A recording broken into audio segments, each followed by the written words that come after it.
oh, Suzuki Raider, oh. Oh, yung pala, oh, meron na pala dito sa amin, oh. Eh, wala pa nabili, no? Suzuki Raider, oh. Alam nyo ba mga idol, sa panahon ngayon, ang dami nang kinukonsider ng mga buyer ng motor. Yan. Marami na sila ngayong iniisip tungkol sa mga motor na bibilin ba nila. Isa na dyan ay ang presyo. Yan. Kailangan affordable yung mga motor nila, o, di ba? Si Honda, mura na. Mura lang naman yung kanilang Winner X, di ba? Nasa 130,000, di ba? Si Sniper, nasa 130,000 din. Si Suzuki, nasa 120 lang ata yung kanilang Raider, di ba? Raider nila ngayon yung bago, di ba? 140 yung bago nila, nasa ganun. So, pagdating naman sa functionality, yung bilis ba, lahat naman sila mabibilis eh. Aminado naman tayo na mabilis talaga si Suzuki Raider. So mabilis si Winner X, mabilis si Sniper, mabilis din si Raider. Pagdating sa forma, mapoporma naman sila lahat. Actually, wala nga kaagaw sa forma ng naked si Suzuki. Lahat naman sila maporma din eh. Yung tatlo, mapoporma, maangas. Tapos yung isa pa namin kinukonsider ng mga buyer is yung safety. Yan. Well, eto ang ginawa ngayon ni Suzuki Raider. Kasi sa lahat ng yon, si Suzuki lang yung walang ABS. Pero sa bagong Suzuki Raider Pro, well, naglagay sila ng ABS. Yan. So ngayon, pag-usapan natin si Suzuki Raider Pro dito sa ating daldalan portion. Ang daming sinabi, pero meron akong isang nakitang motor.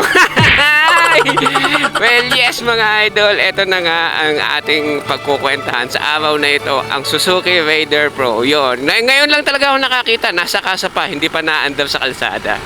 So, kulay green, yon. White green ba? Silver green ang kulay niya. Nandun lang, nakatigil lang doon sa may gilid. Siguro, Raider, naman yung blades naman siguro yung isa. Hindi ko lang napansin eh. So, ano bang meron tong si Suzuki Raider Pro? Na yan, yan, Pro. Hindi ko maalala kung Pro Edge ba yun? Pero, ano ba yung Pro nila? Hindi yung Pro na professional eh. Iba yung Pro nila eh. Progressive yun. Progressive Edge yun. Yun yung buong title niya. Yung buong pangalan niya. Suzuki Raider Progressive Edge. Yan. Proge. Proge. Edge yan. So, sa makina nito, well, the same pa rin naman.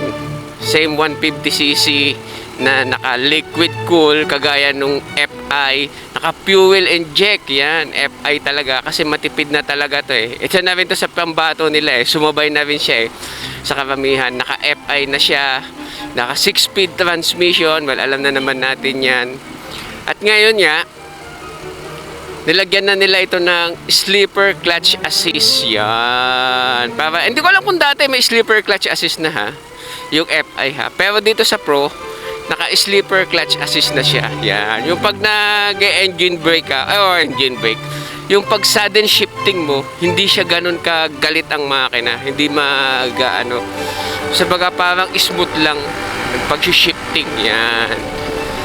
Pag yung halimbawa nasa high gear ka na ilipat mo sa low gear, hindi siya yung ganung yung parang engine brake ba niya hindi parang sakal na sakal yun. Yun ang siguro yun ang nagiging target ng sleeper clutch assist na nilagay ngayon ni Suzuki para sa kanilang Raider Pro.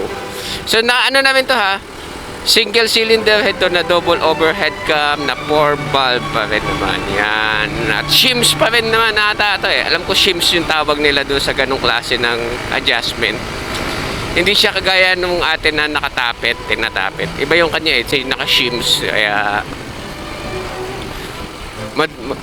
unique pa rin para sa kanya yung sa kanyang makina yan. O, diba? Ganding na may makina ni Suzuki Raider Pro. The same pa rin talaga siya. Nadagdag lang talaga yung, hindi ko lang alam talaga kung nadagdag yung slipper clutch assist na yun. Yan. So pagdating sa kanyang gulong at saka mga suspension, the same pa rin naman. Meron pa rin siya noong 70-90 sa unahan at 80-90 para sa likod.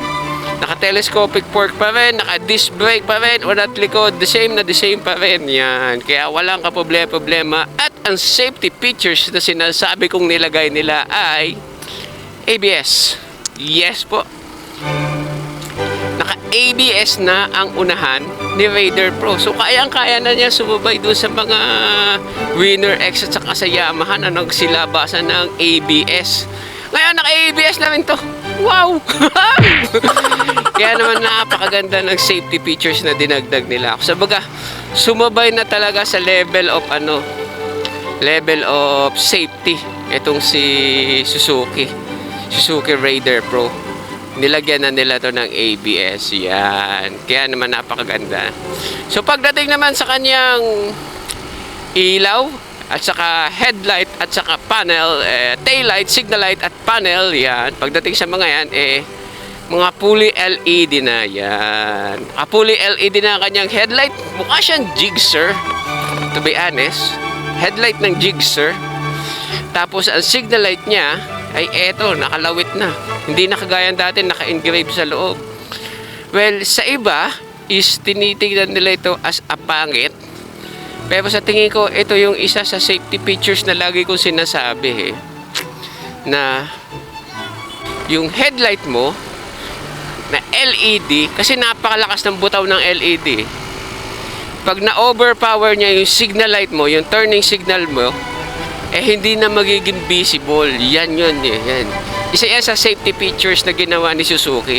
Isineperate na niya mula sa headlight yung kanilang turn signal light. Kaya naman visible lang yung pagliko. Although parang bulb type lang Kita ko parang bulb type lang yung kanyang yung signal light. Mukhang maliwanag naman kasi ang layo. Siguro may mga 2 inch ang layo mula doon sa mula sa headlight. Mga 2 inch ang layo. So malaking malaking parang parang tenga. Parang tenga na kalayo, di ba? At visible yun kasi medyo malaki siya. Medyo malaki yung turn signal light niya, to be honest. Yung turn signal light niya is parang nasa 3 inch ang haba na may lapad na 1.5 inch yan. So malaki talaga na parang teardrop. Parang teardrop ang itsura. So, hindi ko pa ako nakakita ng in actual na nakakabo siya kung gaano siya ka-visible. Pero sa tingin ko magiging visible to. Kasi maganda yung pagkakasetting niya. Yan yung pagkakasetting nila ng kanilang ng kanilang headlight at signal light. Yan. Kasing safety features, ika nga. Pagdating sa taillight, LED pa rin. The same pa rin ang itsura, kaya lang kagaya na nasabi ko, tinanggal na nila sa taillight, sineperate na nila ang signal light. So signal light niya nandito na sa may fender. So safety features pa rin siya kung tutuusin, kasi mas visible talaga kung liliko ka. Siguro ito nga talaga yung sinasabi ko dati na sana hindi ma-overpower ng headlight, taillight, ang signal light, kasi kapag hindi ka visible, hindi alam ng nasa harapan mo o nasa likod mo kung saan ka pupunta. Yun yung naging safety features na, tagal ko na sinasabi sa inyo yan. Tagal ko na sinasabi na isa sa mga safety features na ginagawa is yung visibility. Kasi motor lang tayo, 2 wheels lang, visibility, ika nga. Diba? Kaya napakaganda ng ginawa nila. Pero sa iba, tingin nila pangit. Pero hindi naman ako against sa inyong perspective, ika nga. Sa tingin ko, para sa akin, maganda yung ginawa nila. Yung ginagawa nilang more visible ang motor sa sa kalsada. Kasi sa sobrang nipis ni Raider, parang ting-ting nga, di ba? Sa sobrang nipis. Tapos ang signal light mo naka-engrave pa sa headlight na hindi mapapansin gawa ng malakas ang headlight. So, napakagandang bagay nun na binukod talaga ni Suzuki yung kanilang signal light para maging visible ang kanilang mga motor at ang kanilang radar para sa safety na rin, ika nga. Yan, diba? Pagdating sa panel, eto, hindi ko nagustuhan yung panel. Ewan ko, napaka-high-tech na ng technology ngayon. Uso na ngayon yung mga LED at saka TFT ba, diba? Nauuso na ngayon eh. Pero ngayon, parang calculator style yan. Hindi naman sa pag-ano, parang calculator style yung kanyang panel. Kasi yung kanyang panel, parang, alam niyo yung mga sinaunang cellphone, mga 3210 na ang pagtiningnan nyo parang background niya ay green, may background light, tapos ang sulat ay kulay itim. So ganun yung itsura ng kanyang ng kanyang panel. Hindi ko alam kung yan talaga kasi yan yung naka-display nila sa website na ganun ang itsura ng panel. So hindi ko alam kung yan talaga o baka iba pa pag in real life. Sa totoong buhay iba itsura niya. Pero yan yung nakita ko. Pero napapangitan talaga ako. Maganda sana kung yung sa yung isa yung kulay blue o kaya yung kulay red na kulay. Yung may background na red. Yan. Yung parang sa FI, di ba? Yung FI red Yan, o di ba? Maganda sana kung gano'n Kaso ewan ko kung bakit calculator style ang kanilang ginawa pagdating sa panel. So, pagdating sa presyo, ang presyo nito is nasa 149. Parang gano'n, 149, 140, basta gano'n. Estimate niya na 150, may sukli pa kayo. So sa 150,000 magkakaroon ka pa ng sukli para sa isang Suzuki Raider Pro. Talaga namang napakaganda. So yan yung mga basic info tungkol sa motor na Suzuki Raider Pro. And then meron silang mga dinagdag pa dyan yan. Bukod doon sa ABS, saka yung pagsaseparate nila ng turn signal yan. At LED headlight yan. May binago pa sila. Yan, eto. Binago nila yung total appearance, ika nga. Ayan. Kagaya yung sinabi ko nung una, pinaltan na nila yung headlight at mas pinaganda nila. Ginawa nila itong mukhang jigsaw. Yan. So, jigsaw headlight. Actually, dalawa to Isang Pro at saka isang Blade. Yan. Na bago. Same body, pero different headlight. Yung Blade ay lumang headlight pero nakaseparate pa rin ang signal light yan. Pero yung Pro jigsaw headlight at nakaseparate pa rin yung headlight yan. Mukha siyang pango kung tutuusin. Pango talaga kasi parang hinati na samurai yung harapan niya. Parang tinaga at naputol ang uso. Natanggal ang noo, ano man, whatever they call it. Parang ganun na napungos yung harapan ni Suzuki Raider. Pero maganda yung itsura niya. Pagdating sa katawan, yan, yung katawan.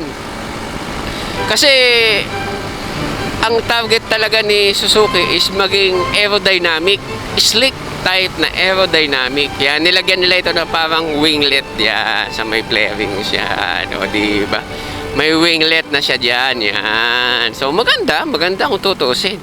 Yung winglet niya maganda. Oh, di ba? Para na siyang racing, ika nga. Oh, diba? Racing na siya truly, pero dinagdagan pa nila ng winglet para yung ambience ba, yung feeling ng racing para sa aerodynamic kahit na konting pagbabago, slightly downforce magkaroon siya, di ba? Kaya magandang bagay pa rin yun. Kahit hindi mo ramdam, siguro may effect pa rin yun sa dragging. Yung maliit na winglet na yon. Yan. So, another features pa na dinagdag ni Suzuki ay etong gloves compartment. Nilakhan na nila. Malaki-laki na ng konti kumpara doon sa dati. Actually, para na nga siyang may pasong dito, di ba? Siguro, in the near future, magiging ano na to magiging pure.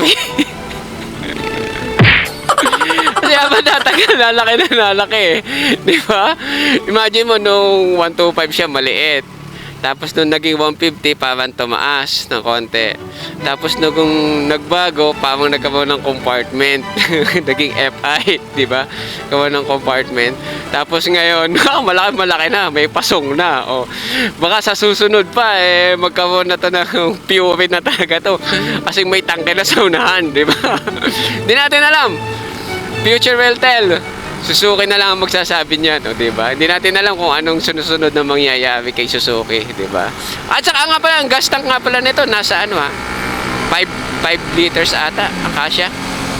Parang 5 liters sa pagkakaintindi ko. Ilalagay ko na lang dito kung ano yung fuel capacity na kaya niya. Yan. So, so additional features pa. Dahil uso nga kasi kung mapapansin nyo talaga si Winner X ginawang food panda. Si Yamaha Sniper ginawang angkas. Si Suzuki Raider, ano kayang gagawin nila kay Suzuki Raider? Kasi lahat sila may mga charging port. Ngayon, may charging port na rin si Suzuki Raider, o, diba? Kaya ang galing sinasabay talaga ni Suzuki yung kanilang motor sa mga competitors nila. Nilagyan na rin nila ito ng charging port para nga namang halimbawa kayo nagdi-deliver ng kung ano mang i-deliver mo, ano pa bang halimbawa kayo Joyride kulay blue, hindi yellow, green, ano ba ang green? Grab. Pero lime green at silver halimbawa kayo Grab, Grab o kaya Lazada o Shopee o kung ano man o JNT, kung halimbawa ganun ka, di ba? May charging port ka, hindi ka malolobat, di ba? Pag nagde-deliver. Kasi halos lahat ng motor ngayon ginagamit nila pang-deliver. Ginagamit na nilang pang-deliver kasi nga ito yung pinakamadali na transportation na gamitin pang transportation niya. So napakaganda nun, nilagyan na nila ito ng charging port. So kasya siguro yung cellphone dito sa pasong na yan. Hindi natin alam kung gaano kalaki, baka mamaya tablet pala ginagamit. Pero naked handlebar naman siya, so pwede naman maglagay dito ng phone holder para doon mag-charge ng cellphone. So magandang bagay yun, nilagyan ng charging port, di ba? Tapos yung may grab valve pa yan, yung grab valve, hindi ko alam kung ganito rin yung itsura ng grab valve dati, para may tulis-tulis. Pero yan yung grab valve niya ngayon, para may tulis-tulis yan, di ba? So, ano pa ba ang special features na ginawa ni Suzuki? So, tingin ko, wala na ako maisip pa yung charging port, tapos electric start daw, madali daw itong i-start sabi nila hindi natin alam. So, yan na. So, tingin ko, nasabi ko na yung mga basic info, tsaka yung mga additional features. Sa kulay, yan ang kulay. Hindi ko alam kung ano yung exact kulay nila kasi parang dalawa lang yung kulay niya Parang dalawa lang yung kulay na available. Yung green ata. Alam ko green talaga yung isa. Yung parang lime green. Parang lime green ang kulay ng isa. Well, hindi ko alam kung anong kulay ng isa Kaya hindi ako sigurado Pero doon sa lime green sigurado ako kasi yung kadalasan ng pinapakita nila. Kahit yung nga nakita natin doon, di ba? Yung lime green ang available. So, maganda yung itsura talaga. So, siguro lalagay ko na lang dito kung ano yung available pang kulay. Hindi ko maalala talaga kung anong kulay ang available. So, dalawa lang. Alam ko yan dalawa lang. Para doon sa Pro. Kasi mayroon pa nga ito ng isang blades Yung blades madaming kulay, 4 na kulay. Kaya lang, hindi naman ABS yung blades yan. Yun lang yung pinagkaiba. Hindi siya ABS at hindi rin siya Gixxer headlight. Yan. Hindi siya Gixxer headlight yun. Actually, kung napapangitan nga kayo dun sa Gixxer headlight, meron akong nakita sa Gixxer mismo, Gixxer 150. Ginawa niya, meron siya nabiling aftermarket na parang headlight cover na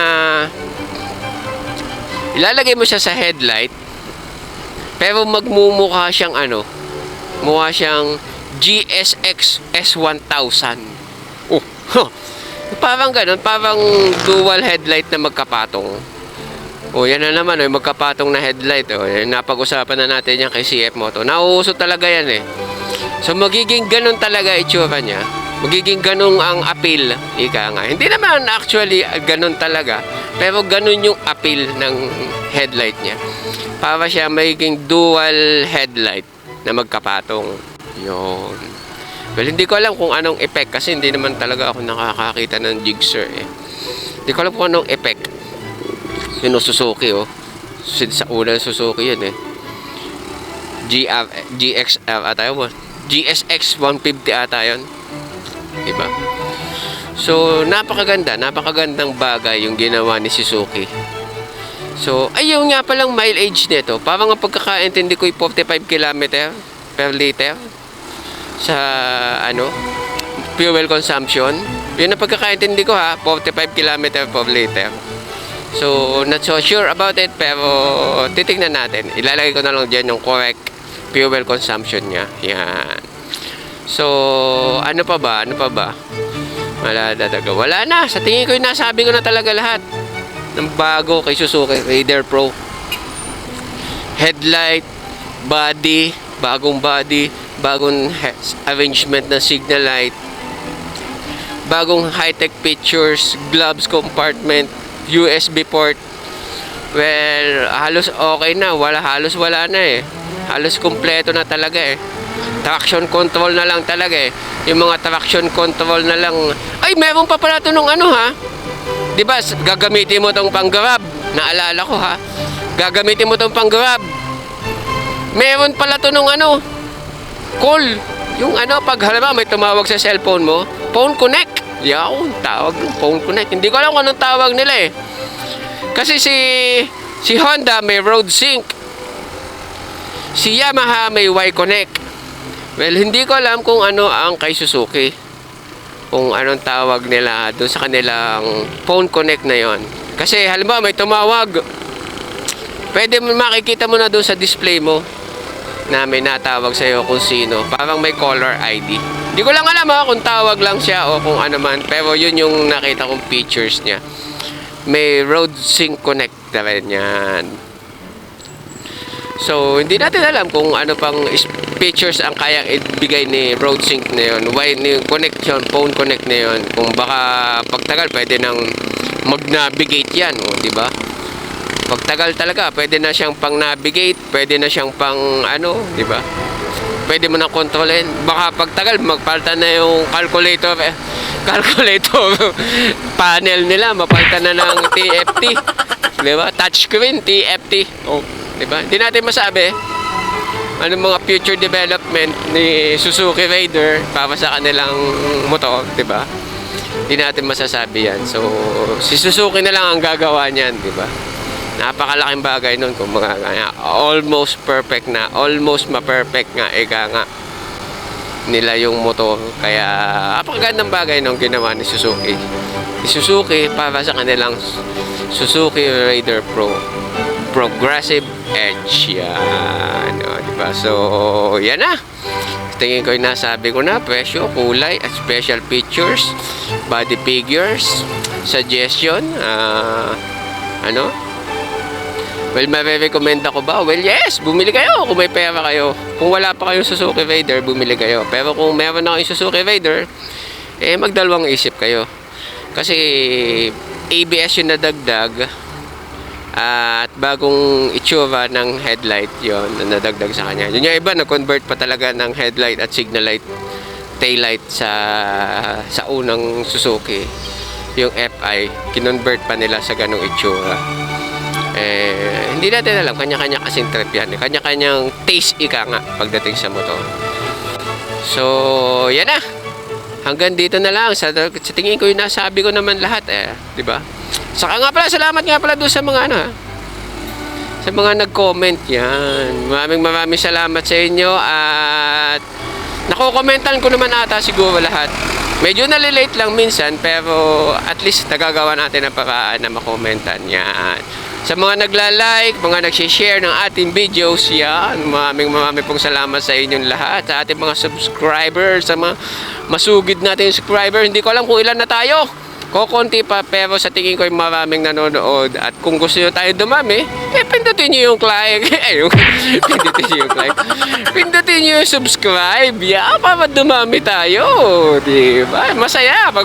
Mas masaya pag mas madami. Nga, diba? Malay nyo, isa kayo sa mapili. Mapili, replyan ko.